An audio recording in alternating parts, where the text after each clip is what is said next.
തീർച്ചയായിട്ടും വികസനത്തിൽ രാഷ്ട്രീയം കലർത്താൻ പാടില്ല എന്നാണ്. അങ്ങനെ സംശയിക്കേണ്ടിയിരിക്കുന്നു. പിന്നെ ഞാനൊരു വിവാദത്തിനെ മുതിരുന്നില്ല.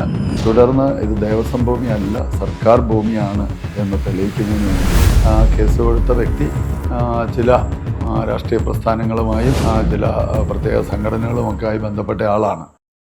എരുമേലി തെക്ക് വില്ലേജ് ഓഫീസ് കഴിഞ്ഞ 20 വർഷക്കാലമായി എരുമേലി പ്രൈവറ്റ് ബസ് സ്റ്റാൻഡിലുള്ള പഞ്ചായത്ത് വക ഷോപ്പിംഗ് കോംപ്ലക്സിൻ്റെ 2ാം നിലയിലെ ഒരു ചെറിയ മുറിയിലാണ് പ്രവർത്തിച്ചു വന്നിരുന്നത്. അത് വളരെയേറെ ബുദ്ധിമുട്ടുകൾ ഓഫീസ് പ്രവർത്തനത്തിനും അവിടെ വിവിധ സേവനങ്ങൾക്ക് എത്തിച്ചേരുന്ന ജനങ്ങൾക്കും പൊതുജനങ്ങൾക്കെല്ലാം വരുത്തിയിരുന്നു. ഇത് മനസ്സിലാക്കി ഇത് പരിഹരിക്കുന്നതിന് വേണ്ടി സംസ്ഥാന ഗവൺമെൻറ്റിൽ നിന്നും റവന്യൂ വകുപ്പിൽ നിന്നും 50 ലക്ഷം രൂപ അനുവദിച്ച് എരുമേലി തെക്ക് വില്ലേജ് ഓഫീസിന് ഒരു പുതിയ കെട്ടിടം നിർമ്മിക്കുകയുണ്ടായി. ആ കെട്ടിടത്തിന് സ്ഥലലഭ്യത സംബന്ധിച്ച് ടൗണാകെ പരിശോധിച്ചുവെങ്കിലും പൊതുസ്ഥലങ്ങൾ കാര്യമായി ലഭിക്കുന്നില്ല എന്ന് കണ്ടതിനെ തുടർന്ന് നിലവിൽ പൊതുമരാമത്ത് വകുപ്പിൻ്റെ റെസ്റ്റ് ഹൗസ് പ്രവർത്തിക്കുന്ന ഭാഗത്തുനിന്നും പൊതുമരാമത്ത് വകുപ്പുമായിട്ട് കൂടി ആലോചിച്ച് കളക്ടറുമായെല്ലാം ആലോചിച്ച് 10 സെൻറ്റ് സ്ഥലം വില്ലേജ് ഓഫീസ് പ്രവർത്തിക്കുന്നതിന് വേണ്ടി മാറ്റിയിടുകയായിരുന്നു, നേടിയെടുക്കുകയായിരുന്നു. അതിന് വലിയ ശ്രമം നടത്തി. ബഹുമാനപ്പെട്ട പൊതുമരാമത്ത് മന്ത്രി മുഹമ്മദ് റിയാസിൻ്റെയൊക്കെ വലിയ പിന്തുണ അക്കാര്യത്തിലുണ്ടായി. അങ്ങനെ ലഭ്യമായ 10 സെൻറ്റ് സ്ഥലത്തിൽ 50 ലക്ഷം രൂപ വിനിയോഗിച്ചുകൊണ്ട് എരുമേലി തെക്ക് വില്ലേജ് ഓഫീസിന് വേണ്ടി ഒരു സ്മാർട്ട് വില്ലേജ് ഓഫീസ് നിർമ്മിച്ചു. പക്ഷേ ദൗർഭാഗ്യവശാൽ നിർമ്മാണം പൂർത്തീകരണ ഘട്ടമെത്തിയപ്പോഴേക്കും ഒരു സ്വകാര്യ വ്യക്തി ഒരു അനാവശ്യ വ്യവഹാരവുമായി ഹൈക്കോടതിയെ സമീപിച്ചു. ഇത് ദേവസ്വം ഭൂമിയിലാണ് സ്ഥിതി ചെയ്യുന്നത്, അതുകൊണ്ട് വില്ലേജ് ഓഫീസ് പ്രവർത്തിക്കാൻ അനുവദിക്കരുത്.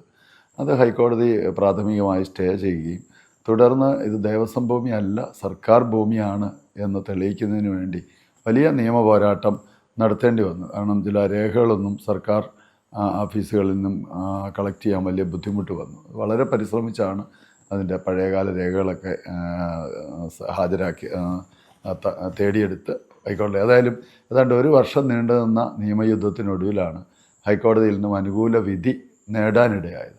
അങ്ങനെ ഹൈക്കോടതിയിൽ നിന്നും അനുകൂല വിധി നേടി ഓഫീസ് തുറന്ന് പ്രവർത്തിക്കാൻ സജ്ജമാക്കിയിരിക്കുകയാണ്. ഈ മാസം 27-ാം തീയതി രാവിലെ 11:30 ബഹുമാനപ്പെട്ട റവന്യൂ വകുപ്പ് മന്ത്രി ശ്രീ കെ രാജൻ അവറുകൾ എരുമേലി തെക്ക് വില്ലേജ് ഓഫീസ് നാടിന് സമർപ്പിക്കുകയാണ്. അത് എരുമേലിയുടെ വികസന രംഗത്തെ വലിയ ഒരു മുന്നേറ്റമാണ്. കാരണം 10-20 വർഷമായ ഒരു വില്ലേജ് ഓഫീസ് എന്ന് പറഞ്ഞാൽ സർക്കാർ സംവിധാനത്തിൻ്റെ ഭരണ സംവിധാനത്തിൻ്റെ അടിസ്ഥാന ഓഫീസാണ്. ജനങ്ങൾക്ക് ഏറ്റവും അധികം സേവനം കിട്ടുന്ന പഞ്ചായത്ത് ഓഫീസ് കഴിഞ്ഞാൽ ഏറ്റവും അധികം സേവനം ജനങ്ങൾക്ക് ലഭ്യമാക്കേണ്ട ഓഫീസാണ്. അതിലുപരി ശബരിമല തീർത്ഥാടനത്തിൻ്റെ ഏകോപന ചുമതലയുള്ള ഓഫീസാണ്. അപ്പോൾ അത് ഏറ്റവും പരിമിതികളിൽ അസൗകര്യങ്ങൾ നിറഞ്ഞ് പ്രവർത്തിച്ചിരുന്ന ഓഫീസ്. ഏതാണ്ട് 15ഓളം ജീവനക്കാരാണ് എരുമേലി തെക്ക് വില്ലേജ് ഓഫീസിലുള്ളത്. അത്രയും ജീവനക്കാരും പൊതുജനങ്ങളും എല്ലാം കൂടി വളരെ ബുദ്ധിമുട്ടിയായിരുന്നു നിലവിലുണ്ടായിരുന്ന ഷോപ്പിംഗ് കോംപ്ലക്സിലെ ഒരൊറ്റ മുറിയിൽ ഓഫീസ് പ്രവർത്തനം നടത്തിയിരുന്നു. അതിന് പരിഹാരമാവുകയാണ്.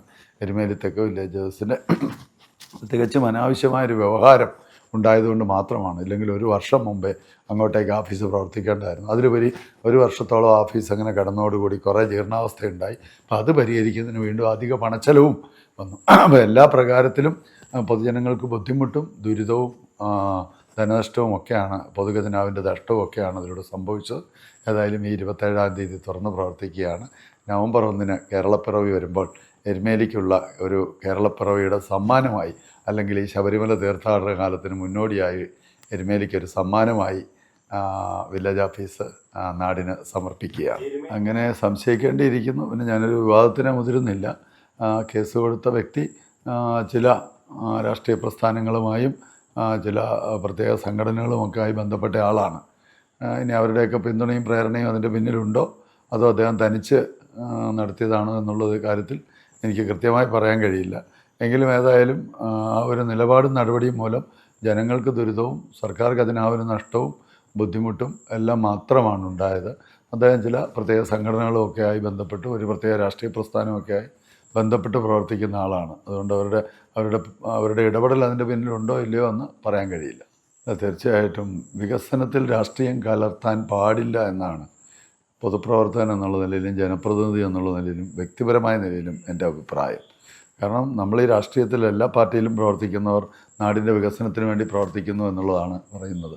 അപ്പോൾ സ്വാഭാവികമായിട്ടും വികസന കാര്യങ്ങളിൽ കക്ഷി രാഷ്ട്രീയ സങ്കുചിതത്വം മാറ്റിവെച്ച് ഒരുമിച്ച് നിന്ന് പ്രവർത്തിച്ചാൽ മാത്രമേ നാട് വികസിക്കുകയുള്ളൂ. കാരണം പലപ്പോഴും പഞ്ചായത്ത് ഭരിക്കുന്ന പാർട്ടി ആവണമെന്നില്ല സംസ്ഥാനം ഭരിക്കുന്ന പാർട്ടി ആവണമെന്നില്ല കേന്ദ്രം ഭരിക്കുന്നത്. അപ്പോൾ അവിടെയൊക്കെ ആ പൊളിറ്റിക്കൽ റൈവൽറി വികസന കാര്യത്തിൽ കൂട്ടിക്കലർത്തിയാൽ തീർച്ചയായിട്ടും നാടിനത് വലിയ തിരിച്ചടിക്ക് ഇടവരുത്തും. അങ്ങനെ വരാൻ പാടില്ല. തെരഞ്ഞെടുപ്പ് ഘട്ടങ്ങളിൽ ഒഴികെ അമിതമായ രാഷ്ട്രീയം വികസന കാര്യങ്ങളിലും പൊതുകാര്യങ്ങളിലും പ്രകടിപ്പിക്കുന്നത് അനുഗുണമല്ല. അതൊരു ആരോഗ്യകരമായ ജനാധിപത്യത്തിനും ഭൂഷണമല്ല എന്നാണ് എൻ്റെ അഭിപ്രായം.